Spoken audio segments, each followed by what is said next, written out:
Alright guys, welcome to the first video of the Advanced Course Part 3, which is just revolving everything around Wyckoff, how it works, just, everything in that nature. So this first video is just like basically us understanding who Richard Wyckoff is and just exactly what he did. So like as you can see here on the screen, he was born in 1973, died in 1934, so he is literally one of the actual founding fathers of technical analysis. Like he's one of the guys that started it all, in my opinion. Um, he's like one of the pioneers that started off, understanding just how smart money moved, what it was, right? So he's predominantly focused on, how smart money moves, how they transition based off of supply and demand, their three laws, and et cetera, et cetera. So obviously we now know that obviously there's a bigger entity above smart money. So this kind of helps us, more so just interpret the logic, not necessarily always focus on the schematic, which is the approach that we've taken, just throughout this course, is just understanding logic, understanding why things happen so that we can then gather our own interpretation to then apply to the chart.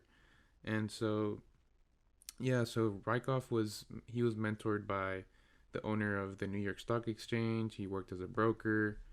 So obviously back in the day, all he did was, study the stock market and then just worked as a broker and just gathered experience, knowledge, et cetera, and then created his own methods, right? Which all revolved around just how supply and demand is. It's basically how much of an asset exists versus how much of it is in demand, and that's how you basically interpret what supply and demand is.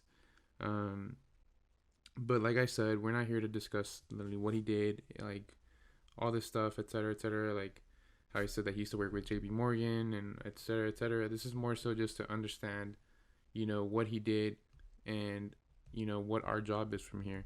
So he's the guy that started, like I said, the movement of understanding smart money. And I don't care like what anybody thinks. I believe everything came derived from knowledge that he built upon, whether it's MMM, whether it's ICT. Like I don't care, dude. This guy, like, look, MMM and ICT, who's James, that Morrow guy, Steve Morrow, and um, Huddleston, whatever his name is, ICT, like they're both still alive. This guy died before they were even born, right? So that's just how I like to look at it. Like back in the day, this guy, he learned all this stuff from a point and figure chart. And for the people who don't know what that is, let me show you what that is. Literally, he traded. Let's see. Where is it? No, the wrong one. Right, he used to trade from this, literally. Somehow I have no clue how to use this. I don't really, it doesn't really interest me. Just what this is, how it works. But it's a good study. It's something to, it'd be a good extra skill. But I mean, like I said, we're here to understand what he did for our community and just what our job is, which is, this dude lived over 100 years ago, and he used to not even look at a screen. He would have to print out charts back in the day.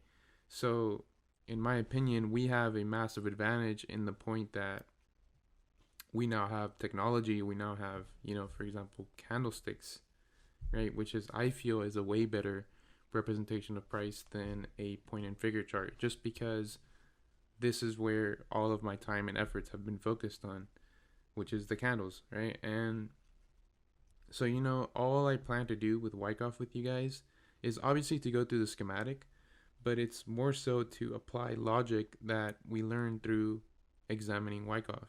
And once you understand that, once you understand cycle, that's gonna more so help you guys with adding it on to structure and just being able to now maneuver your way through the markets in a different manner than you would so before. Because like every time I see some quote unquote Wyckoff trader, Wyckoff-tician, whatever you want to call them, these guys literally like, let me show you the chart. They literally go,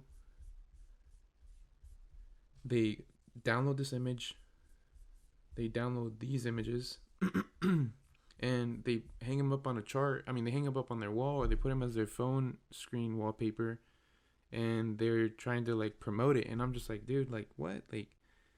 Like Wyckoff isn't about copying and pasting images from Google to a chart. It's about interpreting what Wyckoff's approach was to the market, so that then we could build up on it now, especially with the technological advances that we have, not to mention the extra information that we now have access to. And so yeah, like I said, our job here is to use the logic to add on to what we have previously shown in the course, and then for you to interpret it in your own way, make it work for yourself, and build a plan around it, right? So I want you, throughout this section, I don't want you to more so focus on these. I want you to more so focus on, yes, what this entirely means, and mainly focus on, where are they? Right, these, the laws, because this is where the logic is derived from. This is the representation of what the logic is. So yeah, now next video we're going to be going over these 3 laws, which they're pretty self-explanatory except for the third one, and that's the main one that I use. So yeah guys, let's get to it.